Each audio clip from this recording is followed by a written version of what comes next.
This is Pais In a Pod. Join us as we make missionaries Who make missionaries. Hello and welcome back to the podcast. This is Pais In A Pod. We're excited that you're listening today. And today I have another wonderful guest from the Pais family. We have Bryony Baker with us and we're very, very excited to hear from her. She is an incredible communicator. Everyone who hears Bryony speak is just like, oh, let me hear more. So I would love to introduce Bryony. And Bryony, could you tell us a little bit about yourself? Absolutely. Well, thank you for that very kind introduction. I feel like I've got to communicate really well now. Can't have an off day. Yeah. So yeah, I'm Bryony, as you said, and I've been part of Pais for 16 years. I know I don't look old enough or sound Definitely old not. enough. Definitely not. To Definitely those listening.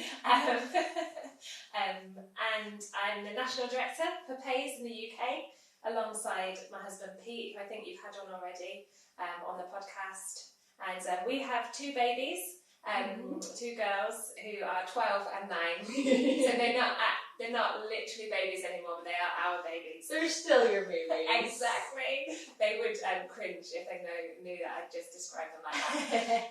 One of them actually is part of the Pais Youth Academy, which is so cool, really cool. When we began talking about the Pais Youth Academy years ago, we talked about how important it was that young people felt a part of it and they were buying into it. And when our daughter went on her first PYA day, she came into the kitchen when she came back and she's like, "Mum, I'm part of the Pais Youth Academy." And I was just like, I'm smiling, but on the inside, I'm falling apart and I'm in tears that my little girl has bought into this, wants to be a part of this. So, yeah. It's really exciting. Yeah. Yes, it's really exciting.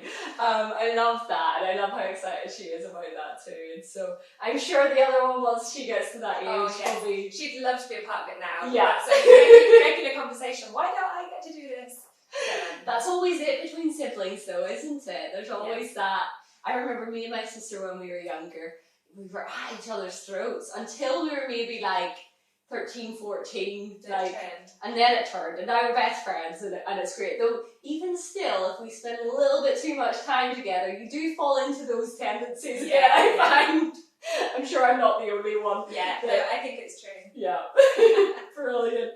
Okay, so I thought we could start off with a quick game today. A game. I like to say game. Is it? Because I'm really competitive. So is it a game that I can win or lose? What's in it? What are the stakes here? I suppose yes. I suppose I can say you've done a really good job and you win. That doesn't feel real. But it's not real. Yeah. So we'll see what happens. I suppose maybe there is a winning element. I think it will just be pride in yourself. That's good. Is that enough?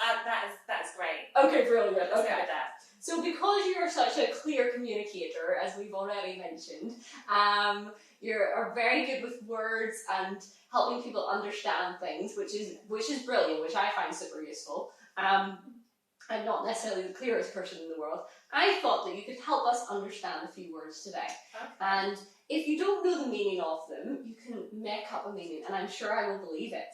And so maybe that's that. If I believe what the word means that you've told me, yeah, great. That's 1 point. Yeah, and for those who are listening or watching at home, you can comment and you can, give some points here and there.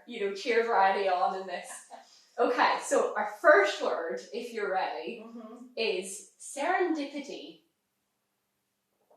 Yes. So serendipity is the state of joyful bliss, whereby you just don't understand all of the challenges or issues or dangers around you. I think that was really good. It's much better than I could do. When I looked at the dictionary, they joyful and bliss. So I'm giving you full points for that. Wow. 10 out of 10. Thank you. There's a film, isn't there, called Serendipity? There is. I've never seen it. No. So I was blagging there a little bit. Great. So I appreciate getting a point. Love that. It was great. Our next word, I think this is a little bit easier, but maybe scrumptious. Oh, scrumptious. It's a great word. Yeah, it is. It is. It's said I'm a clear communicator, because sometimes I see things like visually and then try to put words to them. So like when you said serendipity, I saw like a girl skipping along on a summer's day with like not a care in the world. And when you say scrumptious, I just imagine like, and I'll try and put it in words in a minute, like a huge cake and just that feeling like, Yes. you know, like I know people listening don't know what I just did, but that's like maybe they can imagine it. So now I'm going to try and put that into words. Scrumptious is a word used to describe something that is so totally, utterly delicious. You just want to get it in your mouth as soon as possible. Yes, I love that. I don't think the dictionary is going to agree with me. The dictionary varies very slightly from that, but I think that's a really good description of scrumptious, and now I'm hungry and want to eat cake. Maybe I should have chosen a different word. But yes, no, I'll give you a 9 out of 10 for that one. Okay, is that alright? So I'm on 19 out of 20. 19 out of 20. You're good. Are you enjoying the point system? Yeah, I am. Brilliant. It's motivated me. Okay, brilliant. Okay, next word. What did the dictionary say about scrumptious? I actually can't remember. But it sounds right to me. Yeah. The next word is enormity. Enormity.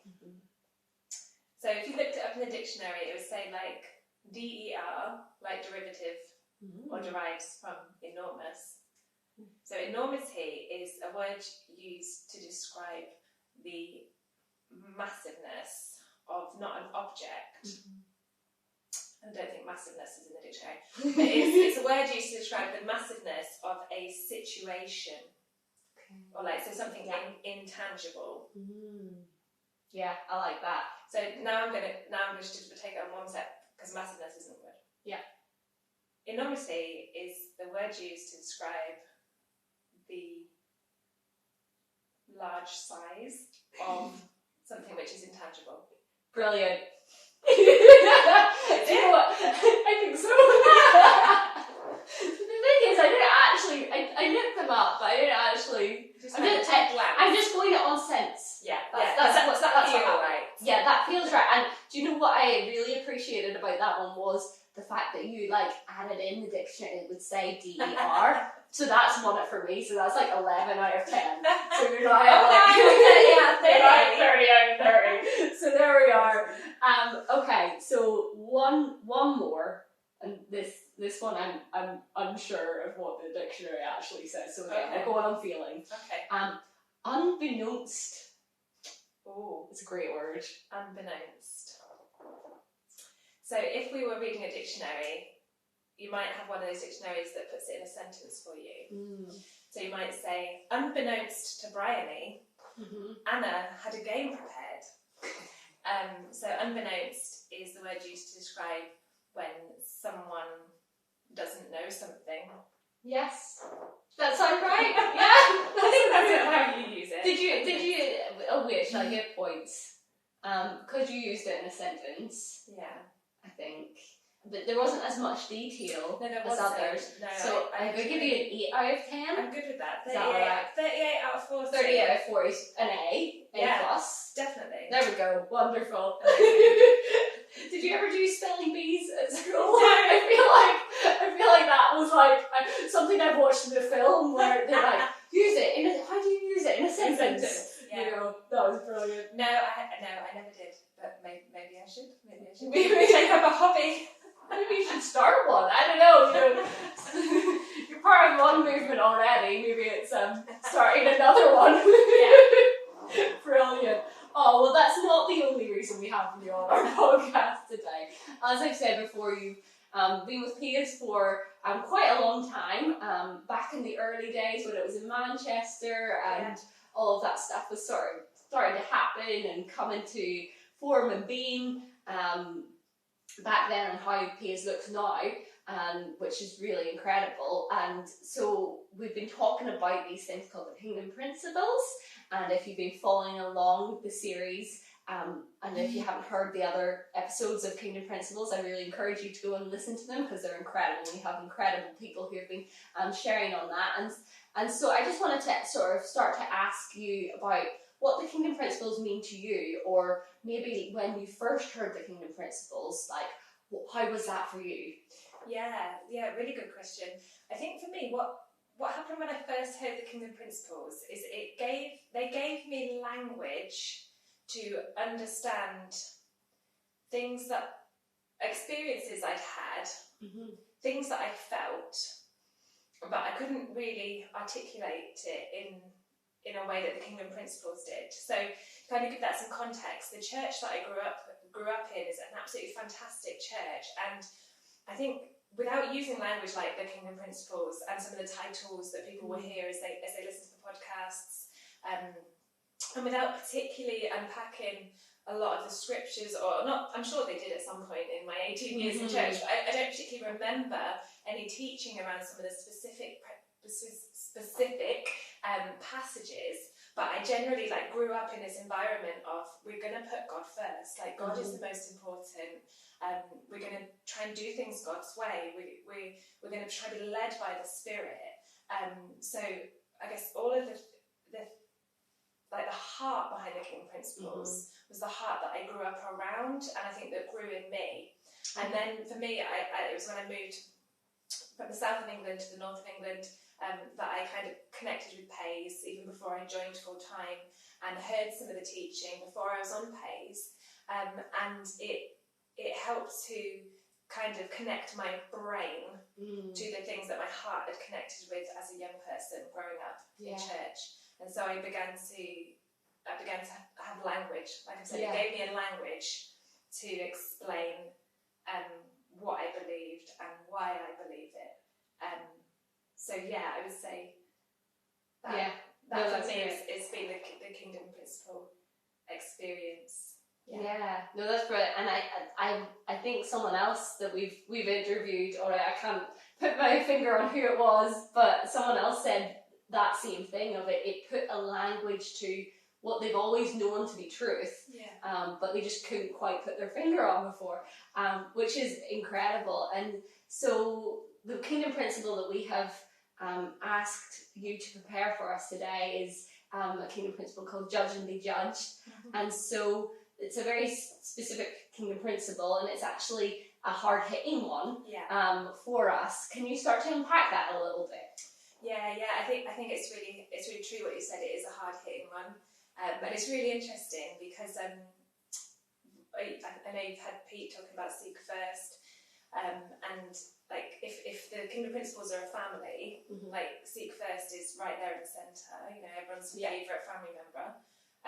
Judging is like the awkward cousin that you don't really want to come to the party. If seek first is the foundational principle, then in some ways judge and be judged is the forgotten principle, and it's the one that, if we're honest, we probably would prefer to forget. And it's fascinating that it comes, when we find it in the Bible, it's just right after Matthew 6, where we find seek first, we find Matthew 7.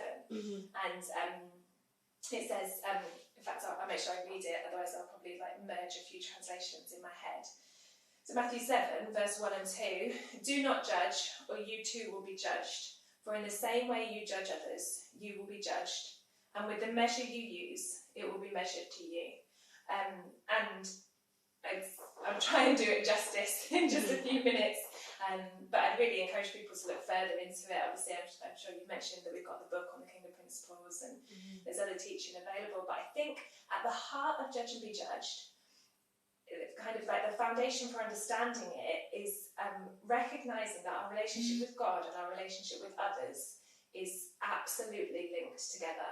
And I think sometimes we can approach our Christianity with a leaning one way or the other. So it's all about me and Jesus, and I don't involve other people in that, or my relationship with Jesus doesn't impact other people, or doesn't change how I engage with people. And I remember kind of growing up hearing people say I love this Jesus guy, but I can't be doing with the church, as if you can pick one and not the other. But just that realisation, actually Jesus is the head of the body, which is the church. We see the image of it in scripture of Jesus as the bridegroom and the church as the bride. Now, you don't detach a head from a body, or you've got a problem. You don't get in the way between a husband and a wife, or there is a problem.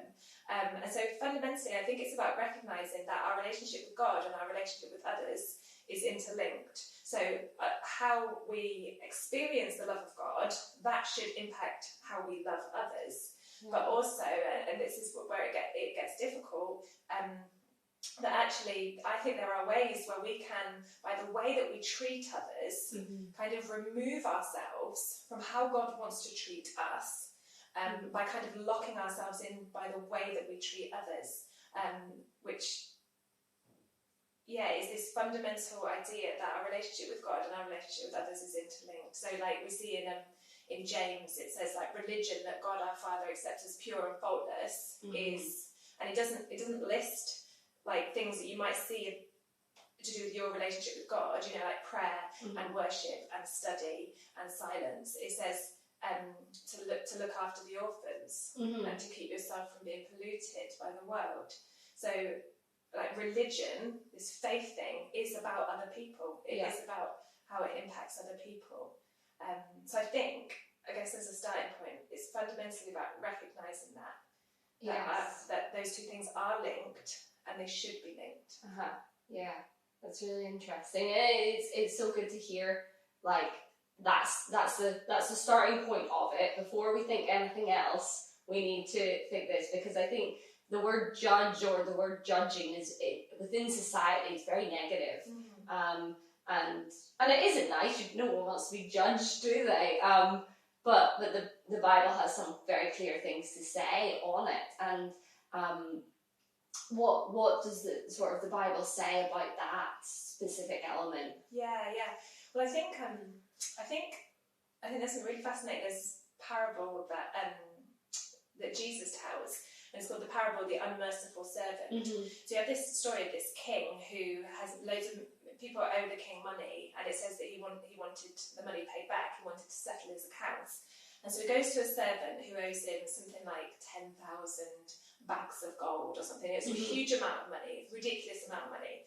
And he goes to the servant and he says, you need to pay it back. And it's kind of like, if it was ever made into a movie, it'd be a really dramatic scene, like the clouds and the thunder rolling in, and this like main character falls to his knees and like begs for mercy and says, please just be patient with me. Like, if you give me a bit more time, I'll be able to pay you back. Which is a ridiculous idea when you think this was like so many years' wages. Like a bit more time when you're going to come up with like, I think it's about 20 years' wages. It's a ridiculous idea. But what the king actually shows him mercy and says, your debts are forgiven, you can go, you're free.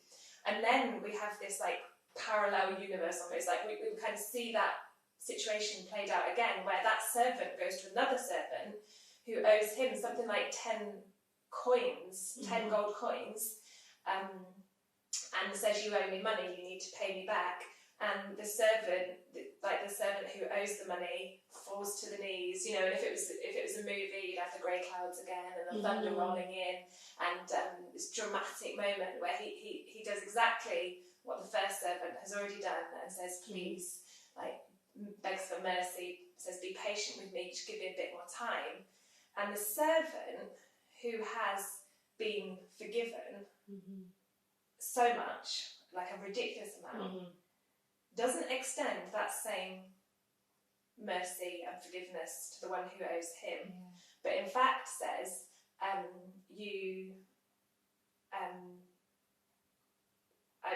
not going to be patient with you, I'm not going to show you mercy, and throws him into prison. And that parable ends with this like really difficult verse, which again I'll read, so I don't want to get it muddled. This really difficult verse that says,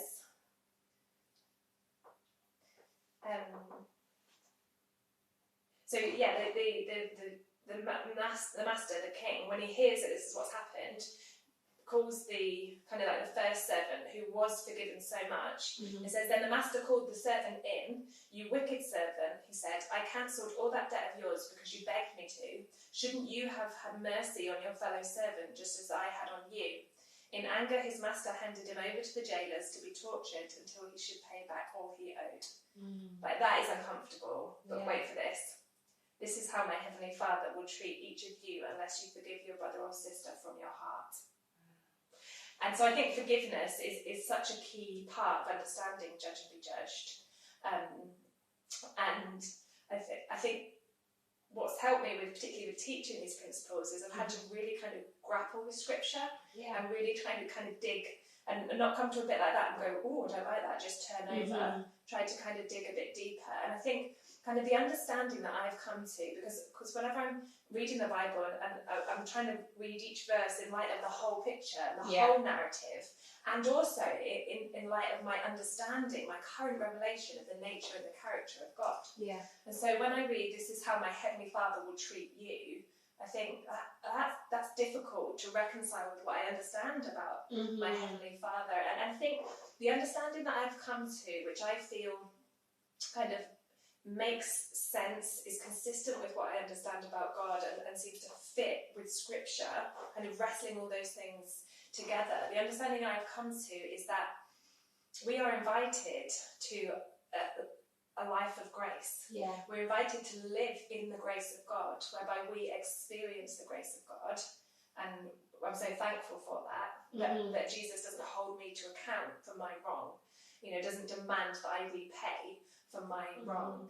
That we're invited to that, but that there are times when we perhaps remove ourselves from that. So not that God shuts us out and kicks us out of that, but where we remove ourselves by holding unforgiveness against others. So when someone wrongs us, we might say, you wronged me, and we might not use this language, but it kind of, the language of our heart almost might be, you've wronged me, you owe me, I'm going to hold on to this, I'm going to hold this against you, rather than letting it go and forgiving and finding freedom. And so when we choose to do that, you wronged me, so you owe me, we're choosing to live legalistically. Like, you have done something wrong, you have to put it right, I'm holding on to this because you're in the wrong. As we hold on to that, we're choosing to live legalistically.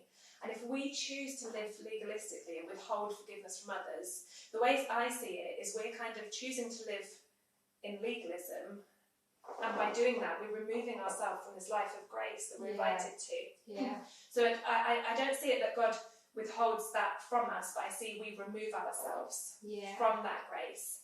And I don't want to be in that place. I don't want to hold things against others and hold on to them and kind of hold that debt that they see it as a debt that they owe me, and thereby kind of remove myself from God's grace and His forgiveness and His mercy. I want to experience all of that from God, and I think actually to do that, I also need that to be what flows from me into my relationship with others, which comes back to that fundamental idea of my relationship with God and my relationship with others. So the forgiveness that we experience from Him is also how we treat others. The love, His overwhelming unconditional love, is how we love others, because all these things link. And so for me that's how I've come to understand that. And that's why when I talk about forgiveness, when I kind of go through that process of forgiving someone, and I think it's really important when we do that we speak, that we kind of speak it out even when we don't yet feel it. I think with forgiveness our mouth starts and our heart follows. When I do that, some of the language I use is, so I name the person, I release them, and no, I'm not holding them to account. They owe me nothing. I'm not holding a debt. So that's kind of some of the language I use when I'm kind of speaking out in my prayer life. So with God, I forgive this person. I release them. They owe me nothing. I'm not choosing to live in a legalistic currency whereby they did do something wrong, but I'm not choosing to hold on to it. I'm not choosing to hold that debt. I'm choosing to release them. They owe me nothing. I'm choosing to live in grace and experience the full grace, because I don't want to remove myself from the grace and the kindness of God. I don't think He ever shuts us out of that. I think there are times when we remove ourselves from it. Oh, that's really good. And Paul Gibbs, we had him on, and he talked about the cloud and the line. Yes. And I really think this is one of those ones which is some different principles you're sort of more okay with sort of the cloud idea, but sometimes one of these things is it can be very easy to be on the line with judge or be judged. Yeah. Like I will judge, like, or God will judge us, and so it's really important for us to look for that cloud idea of where's the heart of God in this. Yes. Like, what is He actually saying to us? Yeah. And so it can be when things are looked at, that one can be looked at very black and white. Some other principles aren't as black and white, Yeah. and so can be looked at very black and white. And then how we start to then bring that into our own lives. And so when you sort of heard this, and I'm not too sure if it was a big wrestle for you or not. Maybe we should start there. Was that something that you found quite hard to hear to start off with, or how was your experience with that? Yeah, I think it hit me most when I started to teach it. So that's when I really had to kind of grapple with it. And I think whenever I try and teach something, I try to answer more questions from myself than I'll have time to answer in 30 minutes or whatever. So I kind of had to dig deeper than I was able to kind of share with others in one sense. And I think I think in some ways it kind of really supported some of the stuff I grew up and hearing and understanding, and forgiveness was something that was talked about a lot in my upbringing. And so I think it just helped me join some dots and see in a wider context how important that is. And I remember, no, that's good, and it's good to hear that is something that you do when you're given a passage to preach on. You don't have to know it all as of yet, It's something that you need to work through yourself, and so if people are starting to do that sort of thing, or starting to figure out how do I start to bring the text, the Bible alive for people, and how do I start to teach, you don't have to be specifically qualified before you start doing that. Yeah, absolutely. You start to wrestle with it, and you should wrestle with it, even if it is a text that you know really well. You should wrestle with it before you actually bring it and present it, which is very helpful for people to start to learn. But yeah, so thinking about that idea of that maybe being something that's hard to wrestle with, where do you think it is a good place to start with that in our lives? It's very difficult sometimes to forgive people. We all have experiences that are different, and some people have done horrible wrong to us, and to the point where you think, is that forgivable? Is like, where can I start with that? And maybe I'm saying it, but how do I get my heart to line up with that at the same time? Where would you start with that? Yeah, no, brilliant question. I think a few thoughts. I had lots of thoughts whizzing as you said that. I think with forgiveness, it's really important to recognise that when we have this phrase like forgive and forget. Yes. And I do think that forgiveness does help us in the healing process, whereby if someone has done something to us that is forgiveness can range, can't it? Like, you need to forgive someone because they gave you a funny look, or they said something unkind, or like you said, there will be listeners and viewers who have experienced some really quite awful things at the hands of someone else, and sometimes that's on an ongoing basis, which makes forgiveness even more complicated. But it's really important to and so forgiveness does help us in that healing process. And I think it means that we do think about that pain and that trauma less, like over time, because I think time brings that healing as well, or Jesus brings that healing through time. But it's really important to recognise that to forgive someone is not to say that it was okay. Yeah. Sometimes, like, we try to teach our children, we say sorry and we say I forgive you. And I think sometimes when someone says I forgive you, or says, oh, I'm sorry, will you forgive me? Our instant response is to want to go, oh, it's okay, it's fine. So it kind of feel a little bit awkward. Yeah. So we have this like quite intimate conversation, and we just want to go, it's okay, it's fine. But that's not the response to will you forgive me? The response is I will forgive you. I forgive you, because forgiveness. When you extend forgiveness to someone, it is not saying that it is okay. Yeah. And I think sometimes when we hold on to unforgiveness, it can almost feel like powerful in some ways. Like I am holding this, it was wrong. And I think it's really important to recognise that when we begin to forgive, we're not letting go of the power, we're letting go of the thing that's actually eating away at us. And it's not saying that what they did is okay. It's not saying that it was okay to hurt me, but it's choosing to not allow that to keep hurting us. Because you may well have heard, sometimes I've heard people say when someone hurts you, they hurt you. But when you hold on to it, when you hold on forgiveness, you continue to hurt yourself. And I remember reading this health magazine years ago, a non-Christian health magazine, and there was this whole article about back pain, and it listed loads of reasons why someone might have back pain and what the causes might be. Not a Christian magazine. And then the final point on the list was unforgiveness. Wow. And I'm certainly not saying if anyone's got back pain, like, be forgiven, because I start making a list of all those people. Get praying it through, people. But I just thought it was fascinating that even like the medical world understood that unforgiveness eats away at us, that it kind of eats away on the inside. So I think if there are people that think like, but if I forgive, that somehow I become powerless, or that it's saying that what they did is okay and it's all good, we can turn a blind eye to it. That is not the case. Like it's a very powerful thing to take hold of that and let it go. And it's not saying that what they did was okay. So I think that's a real important starting point. I think sometimes it's recognising when we're holding unforgiveness. So I think one of the telltale signs for me is I have conversations with that person in my head.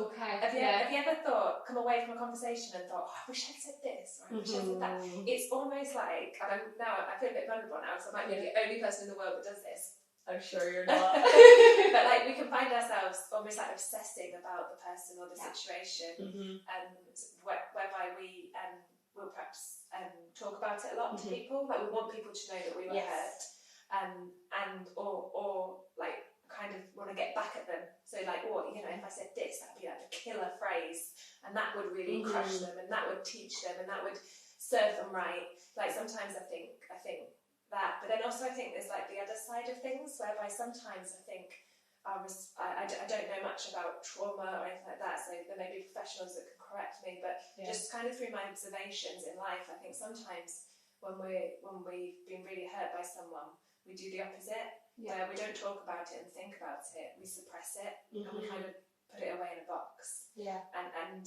block it off. But by doing that, we also, I guess, we block off other things linked to that, and so there's like an element of we're not really fully here, because there's a part of us that is like blocked off, and it might link to, I don't remember anything about that. It's because we've somehow, again, I'm not a psychologist or a neurologist, the brain people, but we've kind of put it somewhere else. And also we don't feel anything about it. So you might have like extreme feelings about it, or like I just feel nothing about it. For sure. And so I think recognising and also being, again, because I grew up in this culture whereby we talked a lot about forgiveness, and we talked about a lot in my home, and sometimes like my parents would go, do you think you need to forgive that person? And inside, my teenage response is like, no.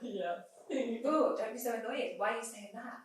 And I think like now how I want to respond, if someone says, do you think you need to forgive that person? I want to respond with, I need to think about that. Like, let's be generous with our forgiveness. Like, maybe, let's just do it. Let's forgive that person whether I need to or not. I'd rather over-forgive than under-forgive. So, like, not being defensive or like, no, I'm pretty sure I don't need to forgive that person. Well, if you're not totally sure, just get on and do it. And then, like what you said about how does our heart and our brain and kind of interconnect with that. Sometimes when we come into worship in church, sometimes it's like whatever kind of church context people are in, the band start, the music starts, the lyric starts. There are some Sundays when I don't really feel like it, and there'll be others, other people will feel like that. Do I sit down and let my feelings dictate me? No, I stand up and I raise my hands and I sing when I'm legally allowed to sing, and because I put my body, I tell my body what to do, Yes. and then my heart starts to follow. Yeah. And I think it's the same with forgiveness. I mentioned this a little bit earlier, but the idea that we just start to speak it out. Yeah. And we speak it with our mouths and let our heart follow. So I remember going through a process of forgiving someone who, in my late teens, I was in a relationship that had gone wrong, and I felt really hurt by it, really hurt and broken. And I stood on one side of my living room, and I began, God, I forgive this person. I release them. They owe me nothing. And like my next breath after I forgive them was like, Jesus, help me forgive. It's like, yes, I'm doing this. Jesus, I need your help to do this. And kind of each time I prayed, I took like another step across the living room. So that for me, there was this like physical, visual sign, symbol, act that I am moving forward in this process of forgiveness. And as I got further across the living room, I started to feel it more. And by the time I got to the end of the other wall of the living room, I was actually able to pray good things over this person. Like I wanted good things for this person who had hurt me. And by the time I got to the other side of the living room, I felt the forgiveness that I wanted to. I knew I wanted to forgive him when I started on one side. By the time I got to the other side, it was not just a decision of my will. It was like I felt it. It was a felt reality. And of course, we mustn't be led by our feelings primarily, but they are an important part of who we are. And it's like my feelings caught up. And I felt free, and I felt I could move on, and I wasn't having those conversations in my head, like the killer phrase that would like cut them down. That's amazing. Well, I think, Bryony, I could listen to you all day, and this could probably turn into a 3-hour podcast if we let it. Would not be kind to us. But we'll leave it there for today. But that is just amazing. Some things for people to take away, and sort of physically using your body. But like, I think to start off with, if you've never done anything like that before, it could feel a bit weird. It felt weird. Yeah, but it felt great by the end. Yes, yeah, exactly. And sometimes it just takes that, doesn't it? Is to step into the weirdness or the awkwardness and embrace it, because I think unforgiveness, it is so, like you said, it's so important to recognize it. And like, I even remember at school, like when I was young, I remember there's some sort of drama that happened in a friend group of some sort, I'm sure not very important nowadays, but at the time it was like the worst thing that could happen. One of our friends had completely betrayed us, and she came up to me and said, I'm really sorry, do you forgive me? Wow. I said no. Wow.